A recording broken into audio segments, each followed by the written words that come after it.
Hello everyone, welcome back to another Bible study and episode review in Shady Oak Ministries. I'm of course Shady Oak, and today we're going to be discussing episode 25 of season 7 of the TV show My Little Pony, Friendship is Magic, the episode Shadow Play.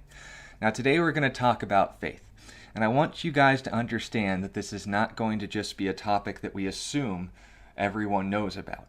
Just like the skeptics who tend to muddle the issue or the culture that tends to confuse it, I want to clarify through today's episode the examples we saw not just in the main 6 characters of My Little Pony, but also of the 6 pillars that came long before them, as illustrations of how the Old Testament relates to the New, and how we see the same God relating the same character to both. And that's what we'll be discussing today. And I'd like to start in the book of Hebrews, chapter 11 and verse 6, where this rule of faith is essentially laid down as the one thing that the Old Testament and the New could have in common, as far as the same God relating to man through both. But without faith, it is impossible to please him. For he who comes to God must believe that he is, and that he is a rewarder of those who diligently seek him. Now, recognize this as the verse we're going to be approaching today's episode through, because if you understand the topic of faith, then all of this Jesus business is going to be able to be something that you'll be able to share effectively with people who don't. And if you understand the basis of faith, you'll not only know what to share, but also what you have received, that you actually have a reason to celebrate what Jesus has done for us as Christians. But also, if you don't understand what Jesus has done, it's going to be kind of hard to share a good thing if you don't know what exactly the good thing is. You've just been told that it's a good thing. You've been told to memorize all these words, but you don't know what they mean. Well, that's what I'm here to do today. I'd like to clarify through today's episode what faith actually is, and how the Old and the New Testament both fall in line as far as how God wants to have a relationship with us. Because whether it was 1,000 years ago for Equestria or 4,000 years ago for us, you would note they both had the same things in common. The elements of the harmony were the same as the 6 pillars. The character of God that we've been discussing since the first time we started biblically analyzing My Little Pony is the same that it is in episode 25 of season 7. We can get in the larger ones. I think we're at like 166, I think. Man, we've come a long way.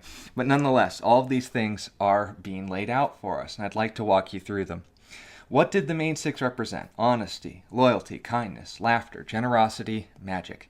All of these things that reflected not only the personalities of the main 6, but like we talked about in our Elements of Harmony Bible studies, which I won't recount for you, you can listen to them on your own time.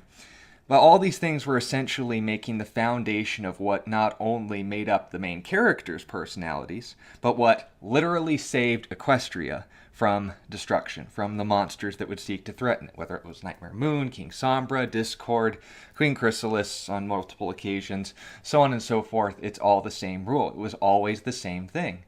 But then we look at the Tree of Harmony and realize, oh, those rules went deeper. Those were from a more ancient source, and from those sources, those quote-unquote legends, that were actual historical figures. And this is just an aside, but how did they confirm that the legends were actually real people? They took the time to actually dig them up and find out. How do we know that the stories of, say, the judges and Moses and Abraham and all these other individuals were real people? We went to the places where the Bible said they were, we dug it up, and what do you know it? We had their names written in writing. We had records of the events that the Bible tells us about. So once again, we have reason to trust these things as true. I'm getting ahead of myself here, but you understand the point that's being made. What did the main 6 represent? What did the 6 pillars represent? They were all the same thing. The same elements that made up Equestria's saviors were the same characteristics that made them up 1,000 years later. Back when Celestia and Luna were fillies, the same when they're all full-grown alicorns. That's the point that's being made here. Now, this is where we then tie this into the Bible. Question: why do we have an Old Testament? Why do we need to know so much about the history, the heroes, the foundation of what made the nation of Israel Israel if we want to have a relationship with God? Because we see in Israel's history, they all had that one thing that we all need, and that's faith. Now let me define that term, because once again, culture, skeptics, and everything in between, perhaps even just people who, with the best of intentions, don't know what they're talking about, put this forward as just trusting without fact, without evidence, without proof. Well, sorry to be the one who kind of steps in to ruin the party with the, well, actually, but let's actually do that here. When we're talking about faith, we're not talking about assuming. Those are two different terms. The book of Hebrews chapter 11 and verse 1, remember, same chapter we started with here, says, faith is the substance of things hoped for, the evidence of things not seen. For by it, referencing the Old Testament, the elders received a good testimony. What's the difference between assuming and faith? Faith is coming to conclusions with the proof you have. Assuming is believing something is true without the need for proof. For example, there's going to be people who assume that the Bible is true, just like there's people who assume that evolution, and I mean evolution in a macro sense, that a species can transition from one to another. Now, they both have to assume these things in order to have the kind of venomous conversations that they often do. But on the other hand, someone who says, well, here's what I believe, and here's why, that's someone who has had faith. Why is that different from the person who assumes? Because they've looked at the proof and then made conclusions with it. Now here's an example of this in Hebrews 11. They give example after example of people who made choices with the proof that they had, not just about themselves, about the nature of the universe, but about God, and how that gave them a relationship with Him. Moses is obviously the first and most prominent example. Your parents know, Charlton Heston, 10 Commandments, Sunday School 101, holding the stone and carrying his stick, leading the people through the wilderness. Well, you have to wonder, why did he do that? If he grew up royalty in the world-ruling superpower of that time, he could have been living large, worshiping Ra and Set and all these other pagan deities, but he chose the true and living God. Why? Because he looked at his nation's history. He looked at his family history and realized, a bad day with God is better than the best day I've ever had with these fake gods. I mean, let's be honest, they're just names we've given to justify bad habits. More on that if you want to ask. But this is essentially the point that he made. He said, look, I'd rather be a slave in Israel with the true and living God and know that He would actually be there for me when I died than just live it up now and ultimately be left to nothing, that Ra would still be a statue as much when I was having fun as much as when I'm not. And that can go on for days in a study in of itself, but you understand the point that's being made. He looked at his family history and he said, that God was good, even when things were bad. My gods, the gods that I grew up with, the lowercase g gods, were only good if things were good. I'd rather side with that God because, let's be frank, most of the time life is bad. And when life ends, things get really bad. So I'd rather have a God that's there for me on that day than any other day. And that's the point that he's making. He formed a conclusion with the proof that he had. He looked at his family history and said, that's the better option. Noah is another well-known example, of the flood and the ark, but you have to wonder, why did he build it? If the world system at that time, A, didn't rain, B, obviously didn't flood, and C, since everything was just on one collected landmass, the nations hadn't divided yet. That's the theory of Pangea. If you guys want to know more about that, ask in the comments.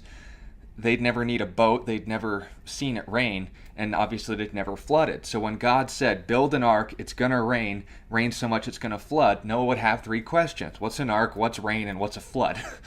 But why did he trust God? Why did he build the ark anyway? To escape the worldwide flood? Well, God hadn't lied to him before. Him or his parents. By the way, when Noah was born, Adam would have still been alive if you add up the family records. You can read Genesis 3 if you want more information on that. But just take all this into consideration. What was the proof Noah had to trust God even when it didn't make sense? Why did Noah have faith? Because the proof of God's integrity led him to trust him. He looked at his history, what history they had, and he said, God hasn't given me reason not to trust him. Therefore, I'm making the choice based on God's trustworthiness so far to trust him into the future. So once again, Moses, why did he choose God? Because he saw it as a better option, based on history, based on fact. Why did Noah choose to obey God? Well, because he had no reason not to trust him. He looked at history. He looked at facts. Finally, Abraham and Sarah, mind you. Sarah's also mentioned in the Hall of Fame of Faith. Remember that, girls. You had a choice in this just as much as us. The guys and the gals both have to choose a relationship with God. And once again, Abraham, the foundation of the Jewish people, the father of faith. What made him as such? Why did Sarah trust God? What promise did God make them that they had the opportunity to trust? He said, you're going to have a baby. Not that uncommon, except they were 100 years old. You're not having babies at that point. But because God said it, because God hadn't let them down so far, but because following this God had given them more than not following him had ever taken from them, they said, you know what? I'm going to trust the guy that hasn't let us down yet. I'm going to trust the guy that's given us enough proof to trust him. And that's the point that's being made there. When he chose to trust God, when anyone in the Old Testament decided to trust God, it didn't mean easy street for the rest of their lives, but it meant they were trusting in someone they had reason to. Hebrews 11:32 goes on to give example after example of this. I'll just read it to you. What more shall I say? For the time would fail me. We could go on for hours on this, to tell of Gideon and Barak and Samson and Jephthah. And that'd be in the book of Judges, or of David and Samuel, 1st and 2nd Samuel, and the prophets, self-explanatory, who through faith, catch this, trusting God, subdued kingdoms, worked righteousness, obtained promises, stopped the mouths of lions, that's obvious reference to Daniel, quenched the violence of fire, Shadrach, Meshach, and Abednego, escaped the edge of the sword, David and many others on several occasions, out of weaknesses were made strong, became valiant in battle, that's a reference to Gideon, turned to flight the armies of aliens, that's not referring to little green men from other planets, it's people who weren't from Israel who were attacking them. Women received their dead raised to life again, that's a reference to Elijah, or Elisha rather. But note, wasn't all easy street. Others were tortured, not accepting deliverance. Why? That they might obtain a better resurrection. They were trusting in a God that didn't just help them in this life, but also in the next. And that went really far too. Others had trial of mockings and scourgings. They were whipped till their skin was completely torn off. Yes, and chains and imprisonment. They were stoned with rocks, not weed. They were sawn in two. That's not a magic trick, by the way. That's a reference to Isaiah. Under the king Manasseh in Israel's history, he literally went out of his way to hunt down and kill some of the most prominent people of God in his country. And Isaiah, according to tradition, was one of them. They put him in a log, but it wasn't a magic trick.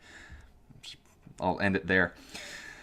They were tempted, that's pretty much everybody, were slain with the sword. They wandered about in sheepskins and goatskins, being destitute, poor, afflicted, tormented, of whom the world was not worthy. Now, we can reference that as someone who's just of too good character for the evil that was done to them in this life. But note this, they did not receive the promise. God having provided something better for us, that they should not be made perfect apart from us.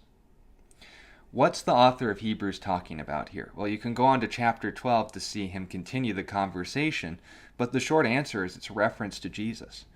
The full fulfillment of God's promises that they were ultimately trusting in is the same thing that you and I are trusting in today. Just like with the main six and the six pillars, the same God they were trusting in the Old Testament results in the same thing we get for trusting in the God of the New Testament. Because it's the same God and the same promise, just presented in different ways. Follow the logic here. All saw the same results in the Old Testament because of the same choice. They physically died, but died with the promise of resurrection.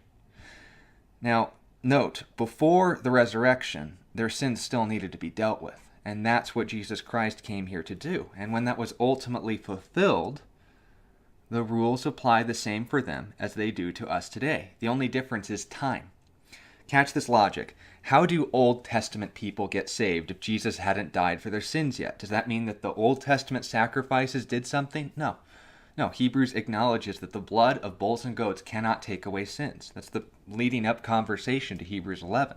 It's not animal fat, it's faith. So what then ultimately saves Old Testament people? Well, follow the logic here. Here's the rule. All right, we got the main six, we got the 6 pillars. See something in common there? Let's look at the Old and the New Testament. God made them a promise. Just a promise. Fill in the blank as to what it was. And by trusting in it, they were freely given a relationship with God along with the promise of resurrection. They were sealed in Pwnhenge, if you will. Likewise, how do we receive a relationship with God today? How do you and I come to our saving relationship in Jesus Christ? How are we guaranteed heaven on the basis of God's goodness, not our merit? Well, it's the same thing, isn't it? We trust the promise He made, all of us, as true. What's that promise again? Well, let's read it directly from Jesus Himself in John chapter 6 and verse 40. This is the will of Him who sent me, that everyone who sees the Son believe that God is and is a rewarder of those who diligently seek Him, right? And believes in Him may have everlasting life, and I will raise him up at the last day. Those are our promises. That is our reality. And the same God who wants a relationship with you and me has done it the exact same way 4,000 years ago with Abraham as He does to this day and into the future. The only thing that is contingent on that is you and I receiving it. We'll do more on how we receive that promise in the next study. That's likely why it was a 2-part episode. But for now, I'd like to close this off with a simple thank you for taking the time to listen to it. If you have any sincere questions about the topics that we've discussed, I know I glossed over a lot, but we want to keep this brief. Leave them in the comments below. Be more than happy to answer them. Sincerity will always be matched with clarity. If you'd like to encourage the ministry, please do so. But most importantly, if you know someone who's confused about this topic of faith and could use today's episode as an example of walking them through what faith looks like, not just by definition, but in practice, please share this study with anyone you feel would be blessed by it. Thank you for your time in listening to this study. Remember that Jesus loves you, and remember how you receive His promises. By trusting in the fact that He has come to this earth in a moment of history, that He loved us, and He proved it by dying for us. It's by trusting in that you and I are guaranteed the same resurrection as our ancestors.